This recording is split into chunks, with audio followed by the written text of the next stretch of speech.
ಮೊನ್ನೆ ನಡೆದಂಥ ಏನು ತಿಮ್ಸಂದ್ರದಲ್ಲಿ ರೈತರ ಜಮೀನುಗಳನ್ನು ಈ ಜಿಲ್ಲೆಯ ಸಚಿವರಾದಂಥ MC ಸುಧಾಕರ್ ಅವರು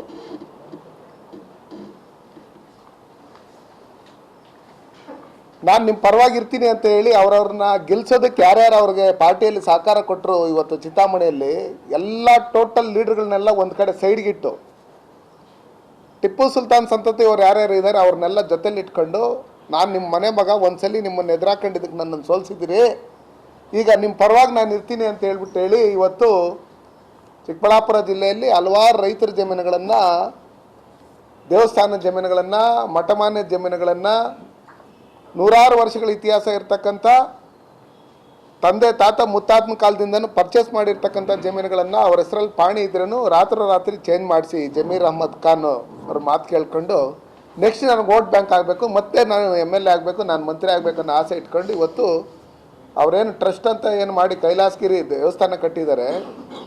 ಇದನ್ನೆಲ್ಲ ನೋಡ್ತಾ ಇದ್ರೆ ಇದನ್ನೆಲ್ಲ ಡ್ರಾಮಾ ಕಂಪ್ನಿನ ಅಂತ ಹೇಳಿ ನಮಗೆ ಈಗ ಗೊತ್ತಾಗ್ತಾ ಇದೆ ನಮ್ಗೆ ಮೇಲ್ನೋಟಕ್ಕೆ.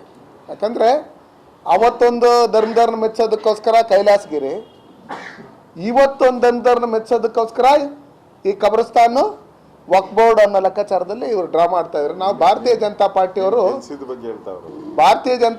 ಡ್ರಾಮಾ ಗೇಮ್ ಆಡಲ್ಲ.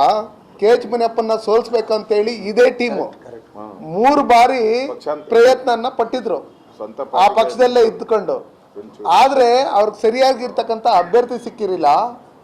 ಆದರೆ ನಾನು ಚುನಾವಣೆಗೆ ನಿಂತ ಸಂದರ್ಭದಲ್ಲಿ ಇವರು ಭಾರತೀಯ ಜನತಾ ಪಾರ್ಟಿಗೆ ಬರ್ತೀರಿ ಅಂತೇಳಿ ಕಾರ್ಯಕ್ರಮಗಳನ್ನು ಮಾಡಿರ್ತಕ್ಕಂಥದ್ದು, ಭಾರತೀಯ ಜನತಾ ಪಾರ್ಟಿ ಮುಖಂಡರುಗಳನ್ನ ಕರ್ಕೊಂಡ್ಬಂದು ಭಯಸತ್ತಿ ನಾನು ಮುಂದೆ MLA ಆಗ್ತೀನಿ ಅನ್ನೋ ಲೆಕ್ಕಾಚಾರದಲ್ಲಿ ಹೇಳ್ಕೊಂಡು ನಮ್ಮಲ್ಲಿ ಅಶೋಕಣ್ಣರ ಹತ್ರನೂ ಒಂದಷ್ಟು ಕೆಲಸನೂ ಮಾಡಿಸ್ಕೊಂಡು ಅರ್ಥ ಆಯ್ತಾ ಇದು ಮಾಡಿ ನರೇಂದ್ರ ಮೋದಿಜಿಯವ್ರ ಪರವಾದಂಥ ಅಲೆ ಇತ್ತು ಇಡೀ ದೇಶದಲ್ಲಿ.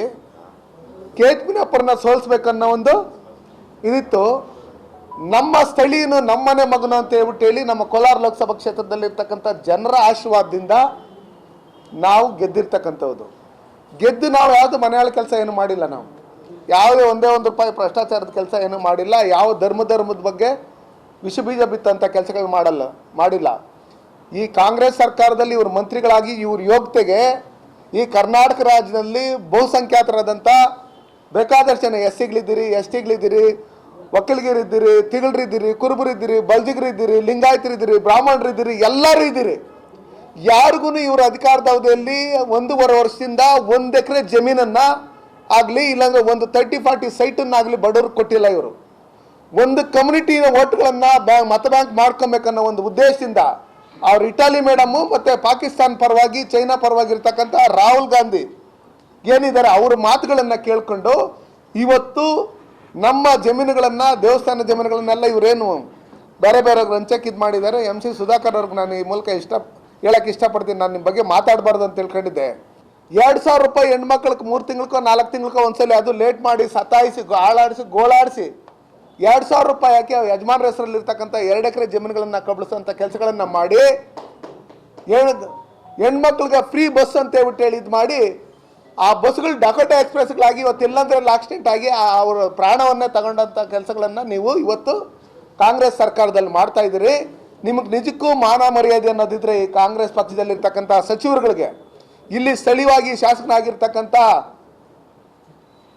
ಯಾವುದೋ ಆಂಬುಲೆನ್ಸಲ್ಲಿ ನೋಡಿದೆ ನಾನು, ಯಾರೋ ಡಾಕ್ಟರ್ಗಳದ್ದು ಫೋಟೋ ಇರ್ತೈತೆ ಅಂತ ನೋಡಿದರೆ ಅಲ್ಲಿ ಮಗು ನಿಟ್ಕೊಂಡಿರೋದು ಆತ್ನೆ, ಅಜ್ಜಿ ನಿಟ್ಕೊಂಡಿರೋದು ಆತ್ನೆ, ಆಂಟಿ ನಿಟ್ಕೊಂಡಿರೋದು ಆತ್ನೆ, ತಾತನ ಇಟ್ಕೊಂಡಿರೋದು ಆತ್ನ. ಏನು ಇಂಜೆಕ್ಷನ್ ಕೊಡ್ತಾ ಇದ್ವಿ. ಇಲ್ಲಿ 2 ಡಾಕ್ಟರ್ಗಳ ಮಧ್ಯೆ 3ನೇ ಡಾಕ್ಟರ್ ಎಲ್ಲಿಂದ ಬಂತ ಅಂತ ಹೇಳ್ಬಿಟ್ಟು ನಾನು ಹುಡುಕ್ತಾ ಇದ್ದೆ. ಅದಕ್ಕೋಸ್ಕರ ನೀವು ಈ ಜಿಲ್ಲೆಗೆ ಏನು ಮಾಡಿದ್ದೀರಿ, ಇಲ್ಲಿ ಶಾಸಕರಾಗಿದ್ದಾದ್ಮೇಲೆ ಏನು ಮಾಡಿದ್ದೀರಿ, ಅದನ್ನು ನೀವು ದಯವಿಟ್ಟು ಜನಕ್ಕೆ ಕೊಡಿ. ಇವತ್ತು ಜಾತ್ಯತೀತ ಅಂತ ಹೇಳ್ಕೊಂಡು ಇವತ್ತು ಭಾರತೀಯ ಜನತಾ ಪಾರ್ಟಿ ಕೋಮುಗಲಭೆ ಅಂತ ಹೇಳ್ಬಿಟ್ಟು ನೀವೇನು ಹೇಳ್ತಾ ಇದ್ರಿ, ಆ ಜಾತಿಗಳ ಮಧ್ಯೆ ವಿಷಬೀಜ ಬಿತ್ತಂಥ ಕೆಲಸ ಸರ್ ವಿಶ್ವೇಶ್ವರಯ್ಯನವರು ಇಡೀ ವಿಶ್ವ ಮೆಚ್ಚಿರ್ತಕ್ಕಂಥ ಒಬ್ಬರು ಇಂಜಿನಿಯರು, ಅವ್ರ ಅವ್ರ ಬ್ರೈನನ್ನು ಎಷ್ಟೋ ಜನ ಕೇಳಿದ್ರು. ಅವರು ಏನು ಇಷ್ಟು ಬ್ರಿಲಿಯಂಟು ಅನ್ನೋ ಲೆಕ್ಕಾಚಾರದಲ್ಲಿ ಅಂಥವ್ರು ಓದಿರ್ತಕ್ಕಂಥದ್ದು. ಅವರು 1861ನಲ್ಲಿ ಹುಟ್ಟಿದ್ರು ಅಂದರೆ 1868ಅಲ್ಲೇ 66 ಅವರು ಆ ಶಾಲೆಯಲ್ಲಿ ಓದಿದ್ರೆ, ಆ ಶಾಲೆಯನ್ನು ನೀವು ವಕ್ಫ್ ಬೋರ್ಡ್ಗೆ ಸೇರಿಸಿ ಇವತ್ತು ಅದನ್ನು ಮರೆಮಾಚೋದಕ್ಕೋಸ್ಕರ ಬೇರೆ ಎಲ್ಲೆಲ್ಲೋ ವಾಮ ಮಾರ್ಗಗಳಲ್ಲಿ ಹೋಗ್ತಾ ಇದ್ದೀರಲ್ಲ, ಪಾರಾಟಕ್ಕೆ ಅವ್ರು ಸೇರಿಸ್ಬಿಟ್ರಿ ಇವ್ರು ಸೇರಿಸ್ಬಿಟ್ರಿ ಅಂತ. ಅಶೋಕಣ್ಣ ರವೀಂದ್ರ ಮಿನಿಸ್ಟರ್ ಆಗಿದ್ದಾಗ ರೈತರನ್ನ ಉಳಿಸೋಂಥ ಕೆಲಸ ಕಾಡು ಕುರುಬ, ಜೇನು ಕುರುಬ, ಕಾಡುಗೊಲ್ಲ ಇವರೆಲ್ಲ ಯಾರ್ಯಾರು ಪ್ರಾಣಿಗಳ ಜೊತೆಲಿ ಏನು ಭಯಭೀತರಾಗಿ ಬದುಕ್ತಾ ಇದ್ರು, ಯಾರ್ಯಾರು 2 ಎಕರೆ 3 ಎಕರೆ ಜಮೀನನ್ನ ಉಳಿಸ್ಕೊಂಡಿದ್ರು, ಉಳುಮೆ ಮಾಡ್ತಾ ಇದ್ರು, ಅವ್ರಿಗೆಲ್ಲ ಪಾಣಿಗಳನ್ನ ಕೊಟ್ಟಿರ್ತಕ್ಕಂಥದ್ದು ಅಶೋಕಣ್ಣವ್ರು ಕಂದಾಯ ಮಂತ್ರಿಗಳಾಗಿದ್ದಾಗ.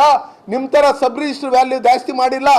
ಒಂದು ಜನನ ಮರಣ ಪ್ರಮಾಣ ಪತ್ರ ತಗೋಬೇಕಂದ್ರೆ ಅದಕ್ಕೆ ಜಾಸ್ತಿ ದುಡ್ಡೇನು ಮಾಡಿಲ್ಲ. ಪ್ರತಿಯೊಂದರಲ್ಲೂ ಲಂಚ ಲಂಚ ಲಂಚ ಅಂತ ಹೇಳ್ಕೊಂಡು ಭಾರತೀಯ ಜನತಾ ಪಾರ್ಟಿ ವಿರೋಧ ಪಕ್ಷದಲ್ಲಿದ್ರೇನು ನಮ್ಮ ಮೇಲೆ ಯುದ್ಧ ಮಾಡ್ರಿ ಅಂತೇಳಿ ದಿನಕ್ಕೊಂದೊಂದು ವೆಪನ್ಸ್ ಕೊಡ್ತಾ ಇರ್ತಕ್ಕಂಥದ್ದು. ಒಂದಿನ AK-47, ಒಂದಿನ ರಿವಾಲ್ವರ್, ಒಂದಿನ ಲಾಂಗು, ಇದನ್ನೆಲ್ಲ ಕೊಟ್ಟು ನಮ್ಮ ಮೇಲೆ ಫೈಟ್ ಮಾಡಿ ಅಂತೇಳಿ ಇವತ್ತು ಕಾಂಗ್ರೆಸ್ ಮುಕ್ತ ಕರ್ನಾಟಕ ಆಗಂತ ನಿಟ್ಟಿನಲ್ಲಿ ಸಿದ್ದರಾಮಯ್ಯ ಸರ್ಕಾರ ಕೆಲಸ ಮಾಡ್ತಾ ಇದೆ. ಅದಕ್ಕೋಸ್ಕರ ನಾವು ಇವತ್ತೇನು ನಾವು ವಿಶ್ವೇಶ್ವರಯ್ಯ ಅವರು ಓದಂಥ ಶಾಲೆಗೆ ನಾವು ಅಶೋಕಣ್ಣವರು, ಸುಧಾಕರಣ್ಣವರು ಹೋಗಿದ್ರಿ.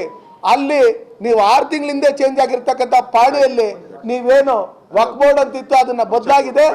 ಕೂಡಲೇ ಆ ವಕ್ ಬೋರ್ಡ್ ಅಂತಿದ್ದು ಇವಾಗ ಪಾಣಿ ಆಗಿರೋದ್ರಿಂದ ಅದನ್ನ ಕೂಡಲೇ ತೆರವುಗೊಳಿಸಬೇಕು. ಕೂಡಲೇ ತೆರವುಗೊಳಿಸಿಲ್ಲ ಅಂದ್ರೆ ನಾವು 15 ದಿವಸದೊಳಗಡೆ ಅಶೋಕಣ್ಣವ್ರು ಹೇಳಿದ ರೀತಿಯಲ್ಲಿ ತಿಮ್ಸಂದ್ರದಲ್ಲೇ ಇರ್ಬೋದು, ಇಡೀ ಕರ್ನಾಟಕದಲ್ಲಿ ಎಲ್ಲೇ ಇರ್ಬೋದು, ಅಲ್ಲಿ ಬಂದು ನಾವೇ ಈ ರಾಜ್ಯದ ಬಹುಸಂಖ್ಯಾತರು ಬಂದು ಅದನ್ನ ತೆರವುಗೊಳಿಸೋಂಥ ಕೆಲಸಗಳನ್ನ ನಾವು ಮಾಡಬೇಕಾಗುತ್ತೆ ಅಂತ ಹೇಳಿ ಈ ಮೂಲಕ ನಾನು ಎಚ್ಚರಿಕೆಯನ್ನು ಕೊಡ್ತೀನಿ.